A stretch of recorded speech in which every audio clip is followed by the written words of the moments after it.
si vous n'avez pas vu la série Breaking Bad, vous n'avez pas vu la série Better Call Saul et le film El Camino, je vous déconseille fermement de regarder cette vidéo, car elle va contenir beaucoup de spoils. Bonjour à vous tous, Fouet de la Panthère, j'espère que vous allez bien, et bien moi ça va à merveille et je vous en remercie. Bienvenue dans ma nouvelle vidéo, comme je vous avais promis, quand j'avais fait le débriefing El Camino, je vous avais promis que j'allais faire la comparaison entre la série Breaking Bad et sa série spin-off préquelle Better Call Saul. Alors cette vidéo aura pour but de comparer quelle est la meilleure et bien sûr nous allons revenir aux origines, que ce soit de la série Breaking Bad et de la série Better Call Saul. La série Breaking Bad qui nous met en scène Walter White, professeur de chimie dans un lycée, lorsqu'on lui diagnostique le lendemain après qu'il a fêté ses 50 ans, un cancer du poumon en phase terminale, avec une espérance de vie estimée à 2 ans. Tout s'effondre pour lui. Grâce à ses talents de chimie, il décide alors de mettre en place un laboratoire et un trafic de méthamphétamine pour assurer un avenir financier confortable à sa famille après sa mort, en s'associant avec Jesse Pinkman, un de ses anciens élèves qui est devenu petit trafiquant.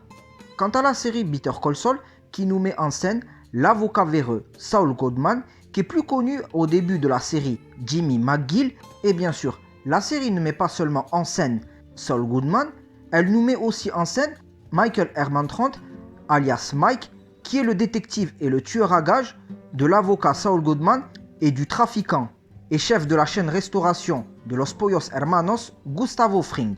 Alors en ce qui concerne pour Breaking Bad et Better Call Saul, ces deux séries sont toujours réalisées par Vince Gilligan, tout comme le film El Camino, mais tandis que Better Call Saul, c'est une série originale Netflix.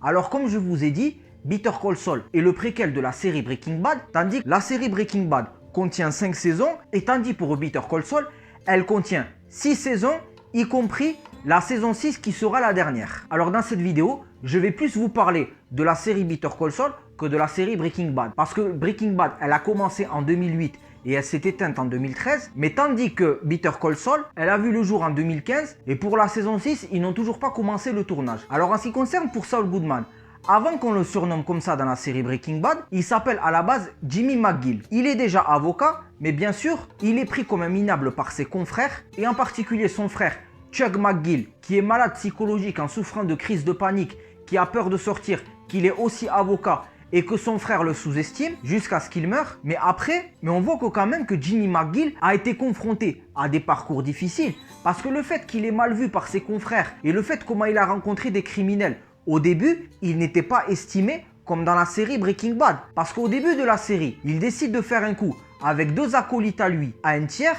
Mais jusqu'à ces 2 acolytes se trompent de personne, jusqu'à ce qu'il rencontre Tuco Salamanca, personnage spécial dans la série Breaking Bad. Et c'est à partir de ces événements que là, il va commencer à rentrer dans le cercle vicieux. Après, au niveau de Mike Hermantrand, avant qu'il devienne le détective et le nettoyeur dans la série Breaking Bad, il est gardien d'un parking et c'est de son travail qu'il a connu Jimmy McGill. Mais officieusement, dans cette série, il exerçait toujours son métier de détective nettoyeur. En plus, il nous montre comment il vit avec sa belle-fille et sa petite-fille que nous voyons dans Breaking Bad. Et surtout, il montre son passé dramatique, comment il a perdu son fils par 2 agents corrompus de la police de Philadelphie. Le fait que Jimmy McGill proposa ses services à Tuco en le suppliant de l'épargner, Tuco se laisse convaincre par un des membres du cartel de Salamanca, nouveau personnage de Better Call Saul, Nacho Vargas, qui convainc Tuco d'épargner l'avocat. Et quand Mike est engagé par un tiers pour récupérer ses biens qui ont été volés par Nacho Vargas, les 2 personnages réussit à rencontrer et à faire des liens avec Nacho Vargas. Et on va en parler dans la vidéo. Après Better Call Saul, est-ce que c'est la même chose que Breaking Bad? Je dirais pas forcément. Parce que Better Call Saul, c'est plus de la comédie, c'est plus du jeu d'acteur. Il y a moins d'action que Breaking Bad. Mais bien sûr, Better Call Saul, ça respecte toujours l'univers de Breaking Bad. Ce qui est tout à fait logique car c'est le préquel de cette série. Mais au fond, on peut pas le nier. Dans la série Better Call Saul, on nous apprend davantage. À part Saul Goodman et Mike, les autres personnages importants qu'il y a dans la série Breaking Bad, comme Hector Salamanca, son neveu Tuco, les 2 gardes du corps de Saul Goodman, Wally Kubi, Gustavo Fring et ses 2 sbires, Gail Butticher, le professeur de chimie qu'au début qui travaillait avec Walter White à la place de Jesse dans l'usine souterraine qui se situe dans la laverie avec Walter White, mais qu'au final Gustavo Fring voulait remplacer par Gail, mais Gail s'est fait tuer par Jesse. Nous avons aussi Lydia, vieille connaissance de Gustavo Fring. Après bien sûr, comme je vous ai dit, le fait qu'il y a moins d'action que Breaking Bad, mais c'est à partir de la saison 3 que les choses commencent au sérieux. Parce que c'est à partir de la saison 3 que Mike commence à nouer des liens avec Gustavo Fring. Car avant cette rencontre, il ne faut pas oublier qu'il y a eu un litige entre Tuco Salamanca et Mike, car Nacho Vargas voulait que Tuco Salamanca soit hors d'état de nuire et écarté du cartel. Mike trouva une stratégie et provoqua un litige face à Tuco, car ce mec-là, c'est un pétocasque. On voit de plus en plus le comportement de Tuco dans Better Call Saul, car on l'a bien remarqué dans Breaking Bad. Mais dans Better Call Saul, on va en voir autant, ou peut-être on va en voir plus dans la saison 6. Et le fait que Mike réussit à provoquer le litige face à Tuco, Tuco provoqua Mike d'une bagarre et réussit à le blesser devant les forces de police jusqu'à que Tuco Salamanca soit incarcéré. Et Mike après, le fait qu'il rencontre Hector Salamanca, parce que j'ai oublié de vous dire, dans cette série, on raconte les origines de Hector Salamanca quand il est en bonne santé, jusqu'à qu'il devient handicapé. Parce que dans Breaking Bad, on a remarqué qu'il est handicapé. Il sait que communiquer avec. Voilà. Et le fait que Hector Salamanca rencontra Mike, il demanda des excuses à ce dernier, d'évoquer au procureur que Tuco n'avait pas d'armes au moment de l'arrestation. Il lui proposa une somme d'argent. Et le fait que Mike hésita, Hector Salamanca n'hésita pas à le menacer indirectement en envoyant ses hommes du cartel, et y compris les jumeaux Salamanca qui se font tuer par Hank Schrader dans Breaking Bad. Mike accepta en pointant une arme face à Hector Salamanca et en lui proposant une grosse somme d'argent, et il s'arrangea avec Nacho Vargas, où au moment où Mike prenait en filature Hector Salamanca, son plan échoua d'une lettre anonyme en disant de ne pas faire ça, alors il réussit à trouver les origines de celui qui a rédigé la lettre, jusqu'à qu'il envoie Saul Goodman ou Jimmy McGill, comme vous préférez, au Los Pollos Hermanos, et au final, il trouva que c'était Gustavo Fring. Et Gustavo Fring s'arrangea avec Mike en disant que oui, le fait que si vous tuez Salamanca, ça va pas être bon pour mes affaires et tout. Parce que vous savez, Gustavo Fring et Hector Salamanca travaillent pour le même chef du cartel, Don Eladio, qui est interprété par Steven Bauer, plus connu pour avoir joué dans le rôle de Manny dans Scarface, l'ami de Tony Montana, tandis que c'est la même chose pour Hector Salamanca.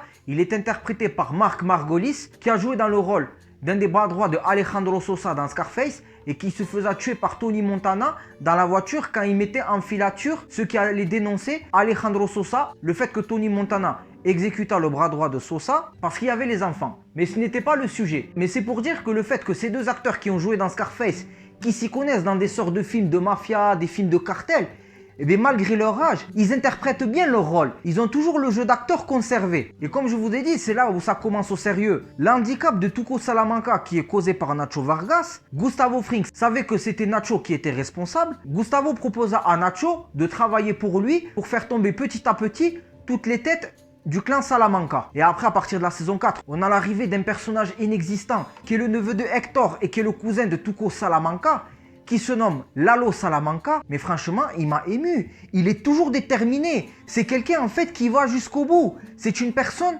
qui lâche pas l'affaire. Et le fait qu'on est déjà au courant depuis les événements de Breaking Bad que c'était une grosse rivalité entre le clan Salamanca et le clan de Gustavo Fring, là on le voit de plus en plus. Parce que là on voit que le cartel est plus approfondi. Parce que moi je dirais que même Lalo Salamanca c'est le personnage clé de Better Call Saul. Parce qu'à partir de la saison 5, il montre qu'on ne peut pas lui faire à l'envers. Il montre que c'est lui qui prend les rênes, qu'avec lui on ne peut pas plaisanter. Parce que dans la saison 5, le fait qu'il prend Nacho Vargas sous son aile et qu'il le ramène au Mexique pour le présenter au chef du cartel, à Don Eladio, et bien sûr que Nacho est toujours en mission pour Gustavo Fring, à la fin quand les hommes de ce dernier pénètrent dans la maison pour tenter d'éliminer Lalo Salamanca, il se rend compte que ça y est, Nacho Vargas a trahi le clan Salamanca et il est déterminé à vouloir se venger. Et c'est dans le dernier épisode de la saison 5 s'arrête.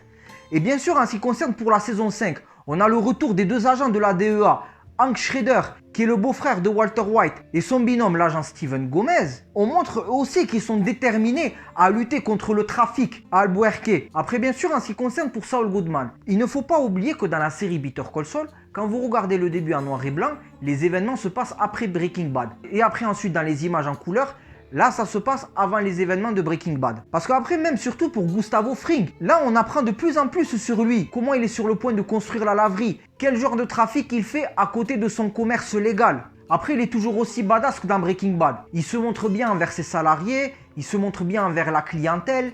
Il est toujours souriant. Après, bien sûr, on le sent qu'il veut se venger face au clan Salamanca et à son chef, Don Eladio. Parce que vous savez, dans Breaking Bad, dans un épisode de flashback où Gustavo est en compagnie de son ami Max. Et après, bien sûr, son ami Max se fait éliminer par les membres du cartel de Don Eladio et en compagnie de Hector Salamanca. On voit que Gustavo Fring possède plusieurs stratégies. Et tandis que Mike, c'est toujours la même chose. Parce que moi, Mike, c'est mon personnage préféré. Il est toujours aussi déterminé. Lui aussi, il a toujours une longueur d'avance. Il a des stratégies bien prévues. Il arrive à contrer facilement ses ennemis. Après, il y a certains youtubeurs qui, quand ils ont fait la critique de la saison 5 de Better Call Saul, certains se sont permis de dire que finalement, grâce à la saison 5 de Better Call Saul, ça égalise Breaking Bad. On se détend. C'est vrai qu'à chaque saison, ils ont progressé, mais c'est la même chose pour Breaking Bad. Et n'oublions pas que sans Breaking Bad, il n'y aurait pas eu Better Call Saul. Réfléchissons un peu. Parce que moi, comme je vous ai dit, c'est vrai qu'on voit de plus en plus le cartel. C'est vrai que les jumeaux Salamanca sont plus présents et tout. Mais à un moment donné, faut pas se permettre de dire que c'est mieux que Breaking Bad. Parce que Breaking Bad, mais c'est la meilleure série de tous les temps. Que même la série Game of Thrones n'a pas réussi à la détrôner. I am the danger. Parce que si vous êtes sériephile, comment vous pouvez négliger la série Breaking Bad? Et surtout, si vous avez regardé Breaking Bad, mais vous n'avez pas regardé Better Call Saul, mettez-vous-y. Car vous savez, avec cette crise sanitaire, vous gagnez une année de plus. Parce que le tournage de la série ne reprend pas avant 2021. Mettez-vous-y. En l'espace de 6 mois ou de 1 an, même si la série arrive l'année prochaine, vous avez largement le temps de regarder la série Breaking Bad et Better Call Saul si vous avez vu uniquement la série Breaking Bad. Et pour finir, avant de terminer cette vidéo, une théorie sur la saison 6 de Better Call Saul s'impose. Alors comme information principale, Bryan Cranston, dans son rôle de Walter White, dans la saison 6 de Better Call Saul. Alors vous risquez de vous demander, mais vu que les événements se passent avant Breaking Bad, mais est-ce que Walter White apparaîtra avant qu'on lui diagnostique le cancer, ou les événements se passeront en parallèle? Car pendant que Walter White menait ses aventures avec Jesse, il s'est passé quand même des choses du côté de Saul Goodman. Moi je dirais plutôt que c'est en parallèle. Et aussi, il est fort probable que Tuco Salamanca sera libéré de prison et s'occupera de son oncle handicapé, car il ne faut pas oublier qu'avant sa mort, Tuco Salamanca, c'est lui qui gérait le trafic et il s'occupait de son oncle dans une maison isolée. Et même ce qui est tout à fait logique, le fait que c'est Tuco qui gère le trafic, avant qu'il rencontre Walter White, il est fort possible que Lalo Salamanca va mourir au début de la saison 6. À moins qu'il retournera au Mexique. Mais moi je pense que c'est impossible, parce que n'oublions pas que dans Breaking Bad, Lalo Salamanca n'est pas évoqué. Il restait qu'une seule personne des Salamanca qui se faisait tuer par Mike et Gustavo Fring au moment où le cartel de Don Eladio s'éteignait. Mais à plus de 99%, Lalo Salamanca mourra dans cette saison. Et aussi il est fort possible que les constructions de la laverie et de l'usine souterraine sont abouties. Et ce serait bien, et je dirais il est fort possible, que Todd et son oncle Jack, les nouveaux hommes de Walter White, il est fort possible qu'ils vont apparaître dans la saison 6. Après, est-ce que ce sera dans un épisode ou dans 2 épisodes? Parce que n'oublions pas que dans la saison 5, Hank Schrader et son binôme l'agent Gomez ont apparu. Pourquoi ce ne serait pas le cas pour Jesse? Pourquoi ce ne serait pas le cas pour Todd et son oncle Jack? Parce qu'il ne faut pas oublier que Mike connaissait Jack et Todd, car c'est Walt qui a fait appeler à une entreprise qui désinfecte les maisons de parasites. Et c'est ça qui a permis dans la saison 5 de Breaking Bad de faire des labos de méthamphétamine ambulants. Moi je trouve que si c'est vraiment le cas et mes théories sont vraies, la série Better Call Saul pourra s'asseoir aux côtés de Breaking Bad et sera aussi une meilleure série de tous les temps. Après, j'en conclus que la série Better Call Saul, c'est une très bonne série.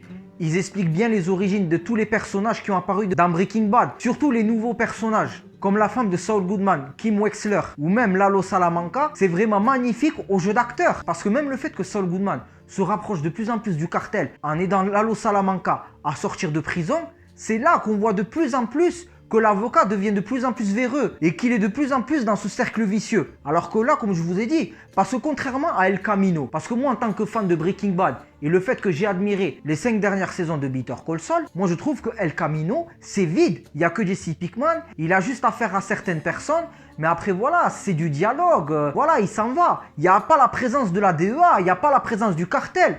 Mais tandis que dans Better Call Saul, il y a la présence de la DEA, il y a la présence du cartel. Même si c'est original, malgré il y a moins d'action que Breaking Bad, mais au moins ça respecte l'univers Breaking Bad. Après je vais vous raconter une anecdote, parce que même une fois mon pote Farid GameX, il m'avait conseillé la série Breaking Bad, il me disait que c'est mieux que Narcos, c'est mieux que El Chapo. Je vous le cache pas, je l'ai pris pour un fou. Mais à partir de la saison 3, là j'ai dit qu'il avait raison. Big up à toi Farid, franchement merci beaucoup, tu m'as conseillé la série Breaking Bad et j'admire la série Better Call Saul et tes propos étaient vraiment réels. Parce que oui, si vous avez admiré tout ce qui est les films de cartel, comme les films de Sicario, ou même vous avez kiffé la série La Reine du Sud, Narcos ou El Chapo, regardez Breaking Bad, regardez Better Call Saul, Cartel, DEA, vous allez être servis. C'est vrai que je suis répétitif dans cette vidéo, mais franchement c'est plus fort que moi. Alors pour ceux qui n'ont pas vu Breaking Bad et Better Call Saul, imposez-vous une mise à jour. Parce que c'est grâce à Breaking Bad que Better Call Saul a vu le jour. Et cette série Better Call Saul mérite aussi du succès si vraiment les théories que j'ai dit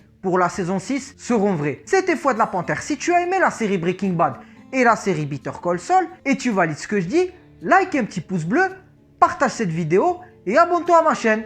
Salut!